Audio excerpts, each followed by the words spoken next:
Hello hi welcome to my great Andhra. ఈరోజు latest updates వచ్చేసి కల్కి 2898 సినిమా 4వ వారంలో కూడా దూసుకుపోతుంది. ఇప్పటికే 1000 కోట్లు రాబట్టిన కల్కి 1100 కోట్లకు చేరువలో ఉంది. ఇప్పటికే పలు రికార్డ్స్ బద్దలు కొట్టిన కల్కి మరో ల్యాండ్ మార్కును రీచ్ అయ్యేలా ఉంది. ఇటీవల వచ్చిన భారతీయుడు 2కి నెగిటివ్ టాక్ రావడంతో కల్కి మూవీకి తిరుగు లేకుండా పోయింది. ఈ వారం రిలీజ్ అయిన సినిమాలు కూడా కల్కి కలెక్షన్స్ని డ్రాప్ చేయకుండా పోయాయి. అసలు ఈ 3 వారాల్లో కల్కికి పోటీ ఇచ్చే సినిమా ఒకటి కూడా రాలేదు.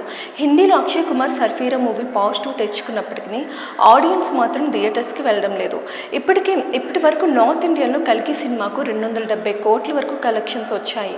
దీంతో ఈ ఏడాది బాలీవుడ్లో హైయెస్ట్ కలెక్షన్స్ రాబట్టిన సినిమాగా కల్కి నిలిచింది. అంతేకాదు హిందీలో 275 కోట్లకు పైగా రాబట్టి సంచలన నిలిచేలా ఉంది. ఇదే జరిగితే అక్కడ త్రిబుల్ బద్దలైనట్లే అని అందరూ అంటున్నారు.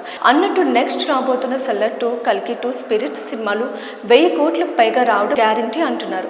చూశారు కదండి ఈ వీడియో మీకు నచ్చినట్లయితే లైక్ చేయండి, షేర్ చేయండి అండ్ సబ్స్క్రైబ్ చేసుకోండి. Thank you.